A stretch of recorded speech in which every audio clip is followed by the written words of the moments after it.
the one on the run as secret agents try to crack an assassination plot in beautiful Hawaii on a special 2-hour fall guide. Then share a behind-the-scenes look at life Burt Reynolds style on a special edition of 2020. Greg confronts Tony about his love for Jenny. Don't miss All My Children tomorrow. And now stay tuned for The Edge of Night next.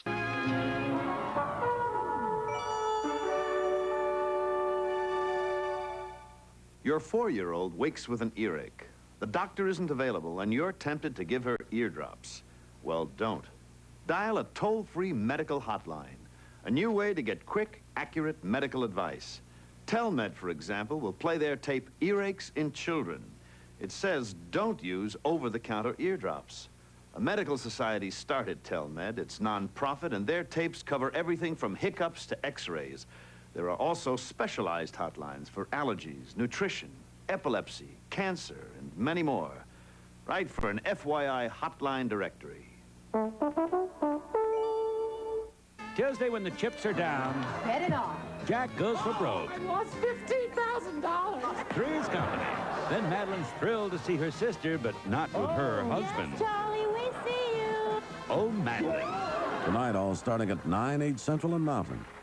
Game show where anything can happen, and it does. Join Pat Sajak for the Wheel of Fortune at 6:30, starting Monday, January 2nd on Channel 9. Happy holidays from all of us at Channel 9. Come in. Make yourselves comfortable. Thanks.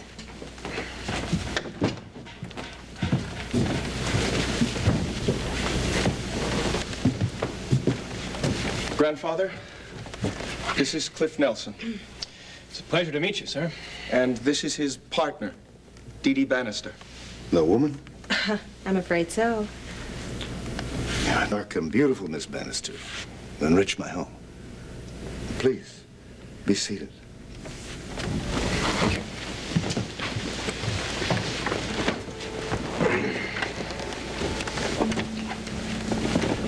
My grandson seems to think you can help us. Frankly, I do not see how. This last battle with the whites has been going on for over 20 years. In all that time, nothing has been accomplished. Tell me then, what can the two of you do?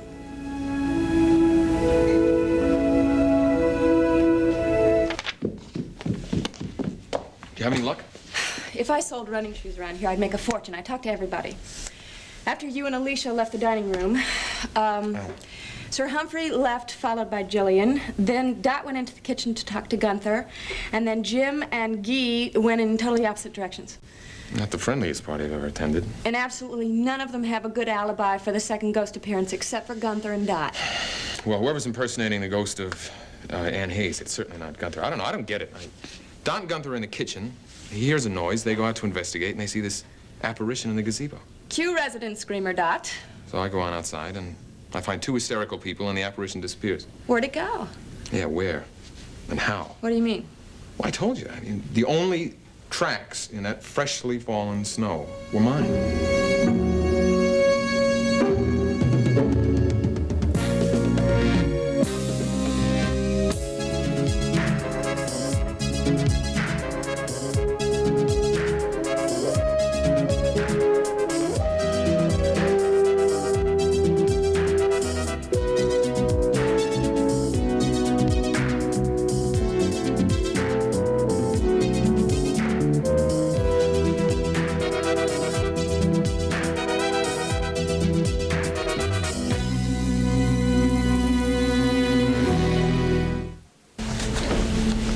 When my grandfather died, the responsibility for caring for our clan fell to my father, and ultimately to me. Our people prospered. It was a good time. I myself married a beautiful Mohawk girl, and she bore me 5 sons. Marty's father and his brothers grew strong here. When they reached manhood, they joined their Mohawk cousins and went to work in the high steel, helping to construct buildings far above the city.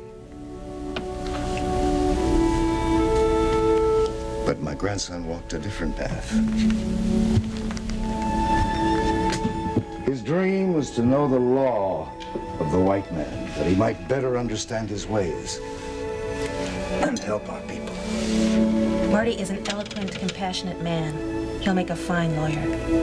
Many of our people have spoken with eloquence and compassion, but always their words have fallen on deaf ears and empty hearts. Times have changed now, grandfather. We can fight back.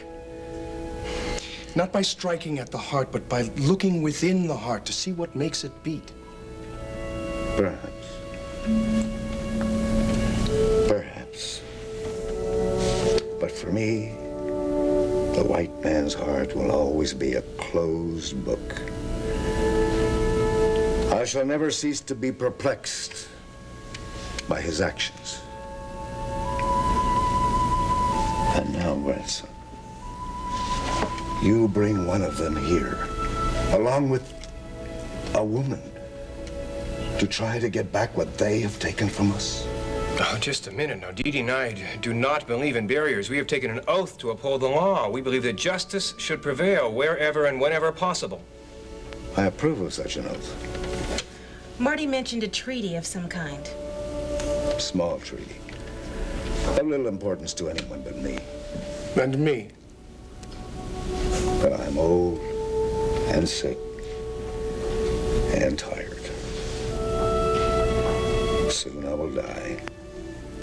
But first, I want our people to have restored for them what was taken from them. Well, this is sort of a last hurrah. I should like to die in peace. But I, too, have made an oath that cannot be broken, that must be kept. And if it is not kept in this life, then Wankantanka, the Great Spirit, will not accept my soul. I should not like to walk this earth forever alone.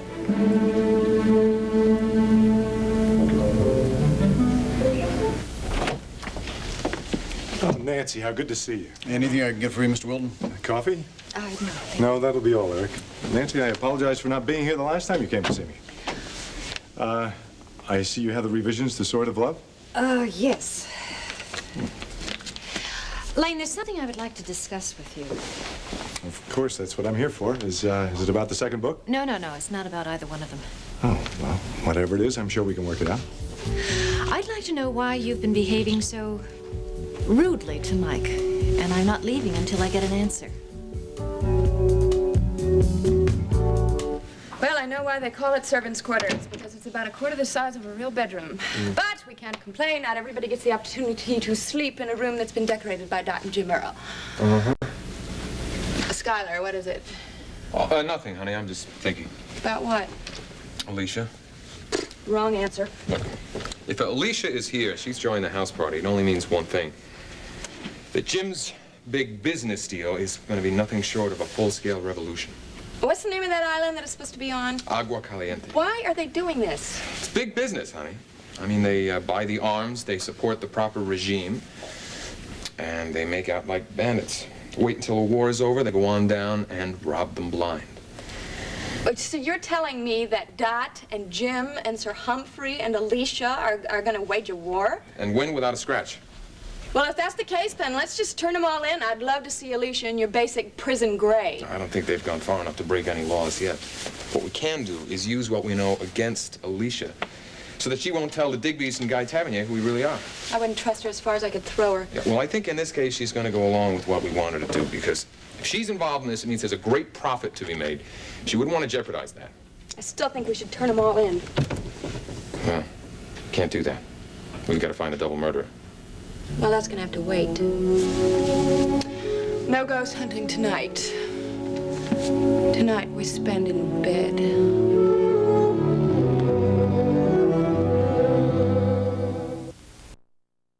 Mike must have misunderstood me. No, I will not buy that, Lane. No. First, you tried to convince Mike that he was to blame for your finding out about my second book. And then, when you called to straighten things out, You suggested that I thought that I couldn't trust him. Now, wait a minute. I would like to know, what are the rules of this game that you seem to be playing? What I said to Mike on the phone may have sounded like that, but believe me, that's not what I meant. Well, then what did you mean? Look, I think a lot of you, not simply as an author, but as a friend, I hope. And I don't want this to come between us. Now, maybe I was a bit jealous of Mike having you all to himself. Well, of course Mike has me all to himself. We're married, Lane. And that's one of the things professional jealousy can be as green-eyed as any other. Look, I know what I said was unreasonable, and I'm sorry. It won't happen again. I guess I'm what you call a possessive publisher. I like to have my authors near me. Won't you forgive me? If we can forget about all that other stuff, all right, yes, I will. That's a deal. Now, would you please tell me all about Sword of Passion? You know, if it's the predecessor is as big a hit as I think it's going to be, I want to be the publisher of this sequel. Well, I can only give you a rough draft. However, I can tell you about the story if you'd like. There's nothing I like better. First thing I did was to check out the station where WEON broadcasts from. That joint's about the size of a cardboard box, but that's cool, because we don't need no groupies running around and tripping over everything, you know. Groupies? Yeah, see, these are like these young foxes that like to hang out and try to get in, you know. Oh, yeah. Have you seen the clinic that's offered space to the hotline? Yeah, that was my next step. Now, see, we're going to have a lot of room there. And to ease your troubled mind, Doc, whole thing's going to be a breeze. And I bet you're going to want tapes of all your shows, aren't you? Oh, yes, for my records. Oh, Preacher, I hope this isn't cutting into your responsibilities at the theater. No, baby, the theater's practically running by itself. No, I hope I'll be forgiven for this, and I'd like nothing more than to have you two stay and chat for a while, but I do have another appointment due any minute. Oh, sorry. Well, Miss Franklin, at least your timing is better than your manners. Dr. Carell, hope your suicide hotline is in operation soon. I've got a feeling I'm going to need it. Yes, well, Beth, I'll talk to you later. Preacher, keep up the good work. Thanks. What did I say? Thank you, Geraldine. Shelley?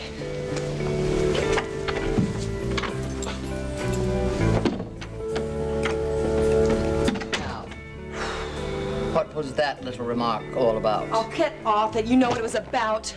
Once I sign this stupid run-of-the-play contract, I'm gonna be stuck in this town for God knows how long. Now, if that isn't enough to make any actress suicidal, you tell me what is. My grandfather made an agreement with the whites to lease the land we were to live on for 200 years. The agreement was honored. All was well. Then, in the time when Marty's father grew to manhood, other whites came to Standing Elk, as I was now the leader of the council. They had not signed the treaty. They spoke of expansion, of war, city rights. They told us that the treaty, our agreement, was no longer valid.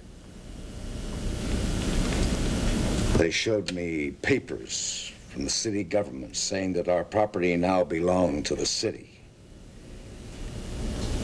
They said we were to be paid money and moved. Compensation, they called it. The legal term is eminent domain. That is the legal term for stealing a man's land? After the war, the city resold the land to developers. My grandfather went to them and offered to buy it or lease it again. But then they spoke of property values and river views, and they would not hear me. Now, as I understand this, you want Miss Bannister and me to get this land back for you? Can you tear down the box houses of the rich, Mr. Nelson? Can you restore the trees? Bring back the game? No. No.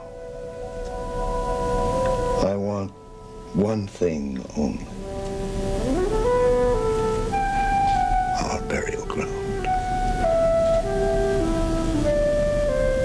music remains, but on private property. Tell me, Mr. Nelson, what is more private than the graves of one's family, one's ancestors? My grandfather lies there,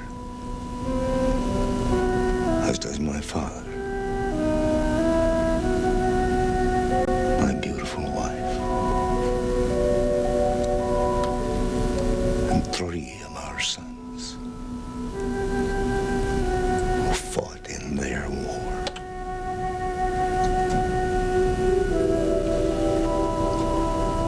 Our burial ground.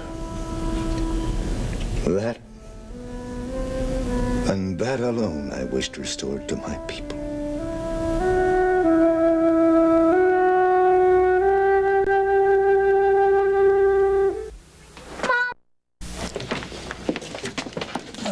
Lane. Greg. Nancy. Well, What a surprise. Nice to see you. yeah, nice to see you, Greg. Well, your being here couldn't have come at a better time. I've just mapped out a revised schedule of your promotional tour. Oh. Let's have a look. Has Alicia seen this? Alicia is at a house party for the holidays. This couldn't wait. Well, I am going to have to okay this with her, you know, now that she's taken personal charge of the book's publicity. Lane, please, be honest with me. Was I doing anything wrong? No, you're doing very well. Well, then why didn't you say anything to stop Alicia before she was interfering? Greg, Alicia owns Image Inc. She can do whatever she wants. Nancy, you can see that this isn't fair. I mean, Wilton Publishing is one of Alicia's biggest clients. I really don't think I ought to get involved in this, Greg. Lane, all I'm asking for is your support. Now, if you like the work, why not give it to me? I'm afraid I have to agree with Nancy. Look, this is all between you and Alicia. I'm sorry, but I find it very unprofessional of you to bring us into the middle of it.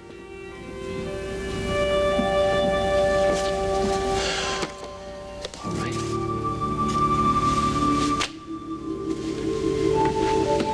Sorry I bothered you.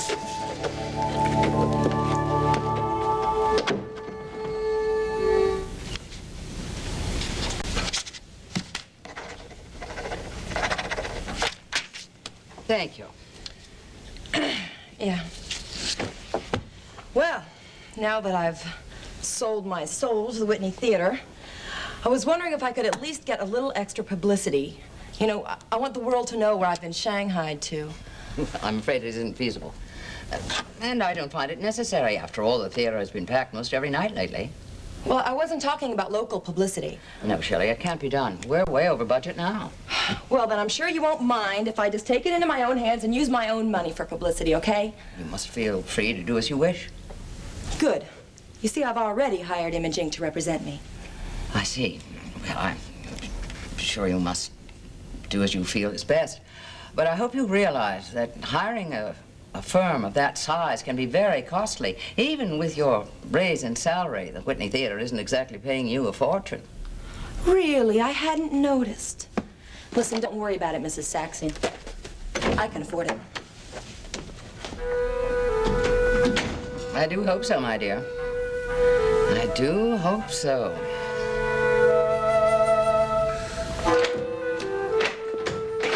Everything all locked up? Yeah, except for a few people I can make out around here. Good. Just go to bed. I'll show you my wallpaper. Best offer I've heard all day.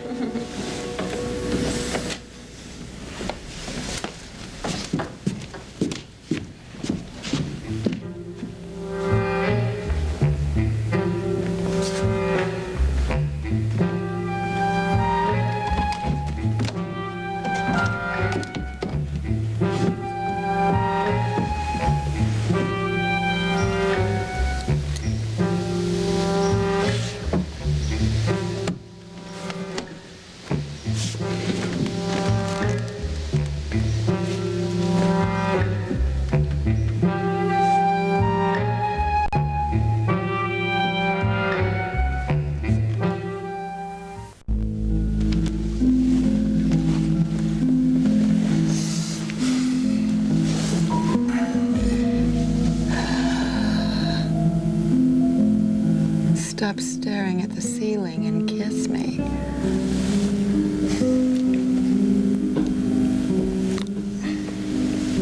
I'm sorry, I was just thinking again. Me too. About making love.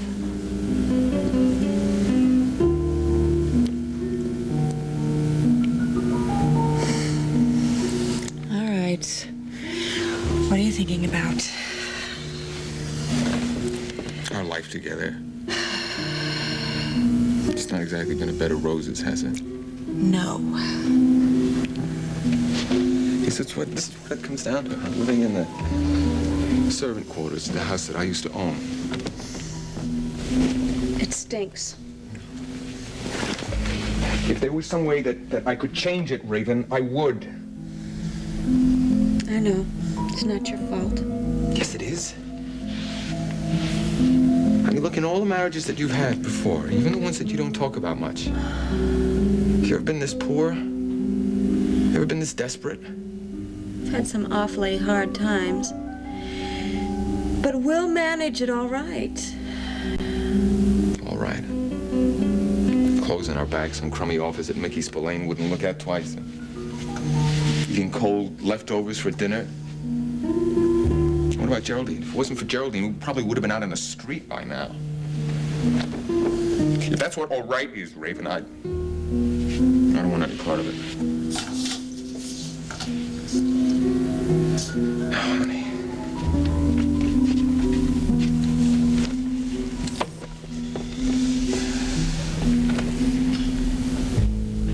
You know, you almost never talk about your other marriages. I really don't think now's the time to talk about that. I mean, can't we talk about something nice? Something nice here in this house with a murderer running around on it?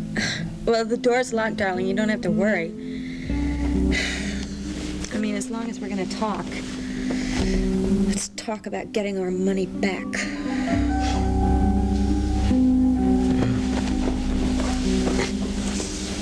I would like to get my money back. But for the life of me, I just can't think of any way of doing it.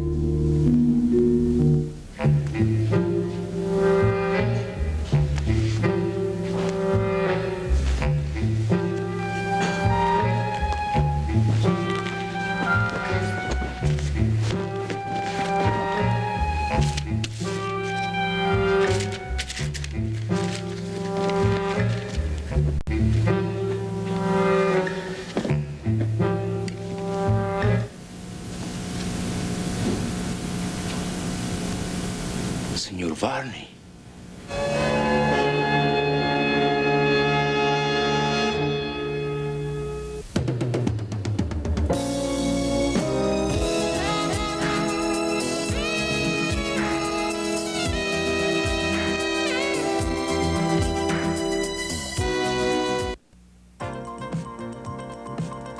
Love in the Afternoon presents Daytime Dilemma. From Ryan's Hope, Bill and Siobhan. They were lovers. All I want is a chance with you. And now Bill fights to win Siobhan back. I am here for as long as you need me. Yeah, I know. It's just so much to ask. What will happen next? Will Bill say, "What if I ask you to marry me?" Or, "You're not asking, I'm insisting." Can you predict the right answer? Tune in tomorrow and find out. Now here's yesterday's Daytime Dilemma and its solution. From all my children. The review was a personal attack. Don't you understand that? Please, Mike.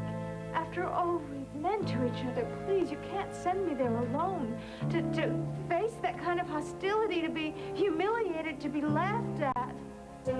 How will Mike respond to Erica? Will he say, "Frankly, my dear, I don't give a damn," or, "I'll go to keep my eye on you"?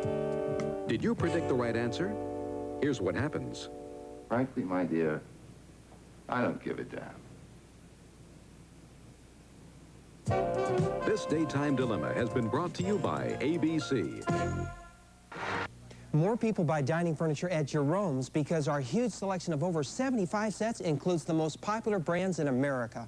And our no-glitter approach gives them the price they want. This beautiful French Provincial with cabriole legs and huge lighted china is just $8.98. Or choose this traditional set with trestle table and lighted china, again just $8.98. Either set, table, 4 chairs, and matching china. Not the $1,600 you'd expect, but only $898. Nobody can give you great values like Jerome's. This is my new luggage from Andiamo. Like I was telling my partner, this is a brand new style that's inexpensive, lightweight, and attractive, just like me.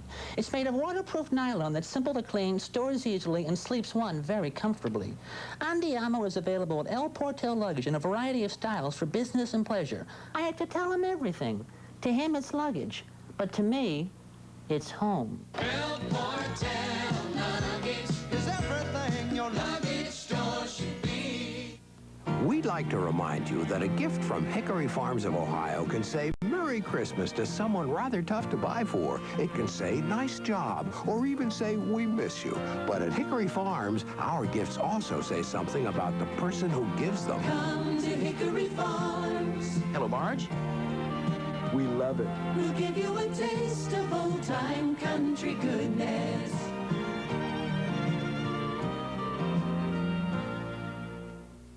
The search for explosives intensifies. Details at 5. We have some very important business to discuss. The selection of an assistant scoutmaster who is going to volunteer to give himself and his son the best doggone experience a kid ever had. My dad is. If you lived here, well, you'd already be home. What? Well, I've been thinking about it. About me moving in here? What's wrong?